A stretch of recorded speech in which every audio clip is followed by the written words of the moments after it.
3档的转油转速大概是在100多一点点，够用了，够用了。以我们这种日常驾驶，可能限速就70的情况下，这车完全够用的。正好这里掉头，来测一下这辆车低速掉头的稳定性哦。我刚刚说了，它的重心蛮高的，看看升脚，哦，是重心很高。你过这种低速弯，你一定要升脚，不升脚的话，我觉得有要向下倒的一个趋势。然后呢，它在这种中高速的一个灵活性会偏慢一点。你看，比如说打过来，它打过来之后的感觉是什么？不是立刻过来的，而是减震先沉下去一下，然后再过来，这种感觉还挺神奇的。你看，它并不是瞬间过来，减震先下去再过来，会有停顿一下的动作，就我不是很喜欢。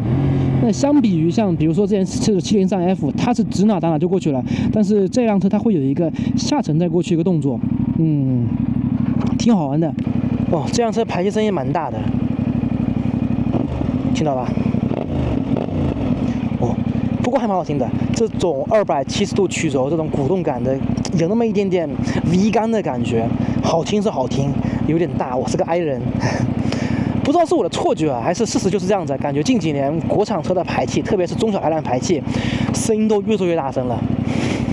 有一点你要注意哈，这辆车的滑动离合，就是正常来说，滑动离合就是比如说你连接2个档，然后直接弹离合，它会有一个缓冲期，对不对？但是呢，这辆车我刚刚试了一下，3档切到1档，大概是从40切到10的速度，我的后轮还是会抱死一下的。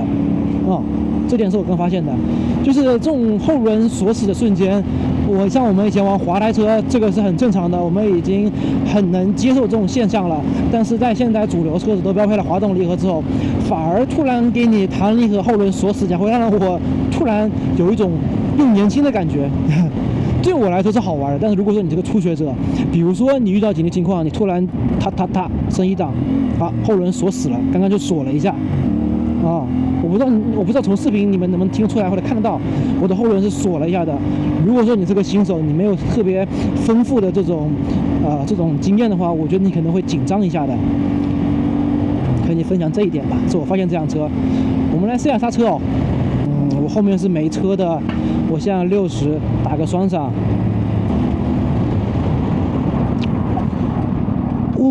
这个 ABS 在疯狂介入，不让我停啊！就我车子整个停不下来耶。ABS 介入的比后轮 ABS 介入蛮早的，后刹。我能够明显听到轮胎在扯的声音了，我已经把 ABS 踩出来了。它是什么 ABS 踩出来大概0.几秒，然后迅速给你释放掉。这感觉还是蛮不错的，就是让你在失控的边缘徘徊，这个感觉我很喜欢。当然，我现在还不是一个 off-road 的模式。如果我进入 off-road 模式的话，它是会把 TC 关掉，把后轮 ABS 完全给你切断掉，意味着我只要脚上重重一踩，我后轮一定会拉烟。我们来试一下前轮，后面有辆车让它先过，试一下60，好，直接捏离合给前刹 ，OK， 前轮 ABS 出来了，没有滑 ，OK， 前轮是还 OK 的。前轮 ABS 介入的时候是比较晚的，我觉得没有问题，有那么一点点瞬间的打滑感，能够感觉到它在失控跟非失控之间在那徘徊。再试一次，后面没有车，60，60捏，听到刹车叫了没有？听到了吧？西湖的刹车都这样子了，就是你前段有，但是后段它是属于那种前段一捏就有刹车，但是你到后面反而你需要用更大力气去刹，2指你要刹停。你看我其实我需要用很大力气才能把这辆车刹停，我后面是没有。好，刹车的结论我大概出来了，前刹的制动力是 OK 的，但是前刹的压力很大，你需要用4指去狠拉，你才能把它 ABS 拉出来。如果说你的习惯是2指去捏的话，我觉得你可能很难，你会觉得这辆车刹车不够好用，刹车很硬。我刚刚一开始我也是用2指去拉，我觉得刹车的力量不够，但是我用4指去拉，很快就能感觉到 ABS 介入了，而且介入比较晚的。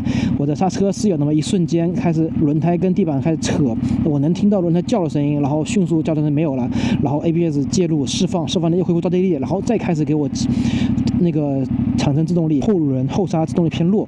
我们刚刚也看了，我把离合器松掉，油门松掉，单靠后轮去踩这辆车，它要停下来时间非常慢，不是非常的喜欢这辆车的刹车。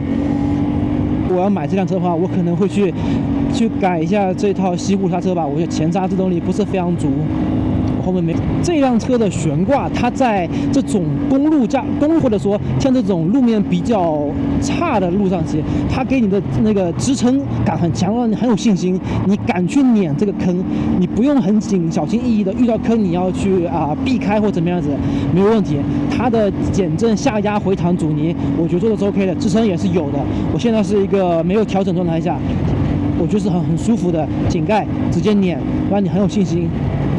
跟你形容这个事情呢，就是会让你很想骑这个车去碾这种烂路，就很爽。这个是我蛮喜欢这辆车的一点了。它的前减震还不错，后减震的话 ，Can I go a little bit off road like this? Yes, thank you. 阿姨，看个路，对不起。来吧，玩玩看。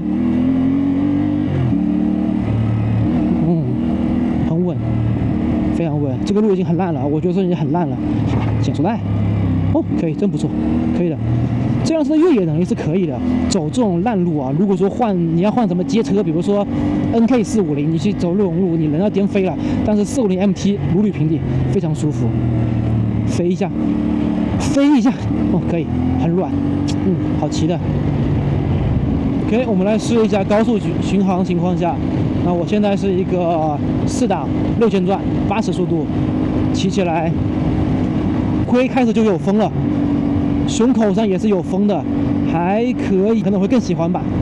然后这辆车就跑长途，或者说周末跑个小长途，100-200公里跑长途，你肯定就是以一个80左右速度巡航。这辆车的驾驶体验应该是蛮好的，蛮快乐的，发动机的鼓动感也蛮愉悦的。就是风挡小了一点了，整个头盔上面全部都是风，这一点我觉得不是很喜欢。当然，我相信这个应该是可以换第三方的风挡，让它整个风挡会更高一些。目前这就属于没有风挡，就是个街车的一个姿态。原厂就是这样子，有什么说什么。还有就是我个人感觉它的仪表离我有点远你们会不会觉得它的仪表特别的远？相比于别的车，正常仪表应该在这个位置，它在这个位置如果说你在这边装个车机，你想要去触动的话，你整个人身体会扭很多。我觉得有一点点的太远了我觉得这不是问题，这应该是一种趋势，我们得去适应这辆车，而不是让车适应我们。现在长乐简单的试驾了一下，我觉得是好骑的，只不过450 MT 总结一下，这是一辆中小排量的 ATV， 你想要获得比较快的速度，或者说想要获得比较大的扭矩，你需要一定的转速。然后呢，它的减震我觉得是相当不错的，以这台车这个价格，它的减震是不错的。对比于比如说像那个 TRK 552，比如说以前的凯越525，我试过那两个车，这辆车的减震比那些都好，无论是在5弯里头的支撑性，还是在一些青石板路、碎石路这种路上的一个回弹阻尼，它是 OK 的。再甚至去过一些像这种路牙子，它的那个预载支撑也是好的。刹车方面呢，它需要比较大的力气去捏刹车，才能创造比较好的制动力。如果说你是女生，或者说手比较短的人的话，你用2指拉，你可能会觉得这车刹不住西湖刹车都是这样子的，基本上你要花非常大的力气才能捏出来，我不是很喜欢，让我有种没有安全感的感觉。至于说动力部分，我觉得这辆车日常驾驶是完全够用的，你周末跑个小长途，我觉得也是 OK 没有问题的。目前的一个油耗是5.3升，偏高，但是能接受。这辆车跑长途我觉得 OK， 铺装道路没问题，稍微轻度的非铺装也是没有问题的，我觉得是舒服，会让你想去冲的，你甚至会觉得说，哇，我越野能力又变强了这种错觉。但是如果你要骑这辆车去跑，比如说丙察察呀、318这种道路，跑进藏线，我个人是没有什么信心的，因为这辆车其实它的动力并不是那么的强，然后低扭偏弱一点点，包括我刚刚提到的有一些低速路况或者慢速，它的油门闯动感是比较强的。那如果说比如说我们走一些川藏线路很差的情况下，其实大部分时候你可能都是用一个比较低的速度。那么如果你在一个比较低的速度，然后呢车子起伏又大，石头碎石又多，操控又不好，你刚好遇到了一个碎石坑，车子抖一下，油门多抖了一下，你车子很容易失控。这种时候你不要说 TC 了，就算有 TC， 它也不一定能救得了你，因为你的轮子有可能是一瞬间，可能会有个1到0.几秒的一个悬空时间。那这时候你突然落地，油门一给大，车子一下没负载，你撞出去起来了，这种时候是蛮危险的啊，真的。所以这辆车，如果说你觉得想要驾驶它去跑一些什么川藏线啊，或者说去重度越野，我的信心没有那么的强。OK， 那刚好试驾回来了，行吧。等会儿回去之后再看看有什么总结的，然后我后面再补充吧。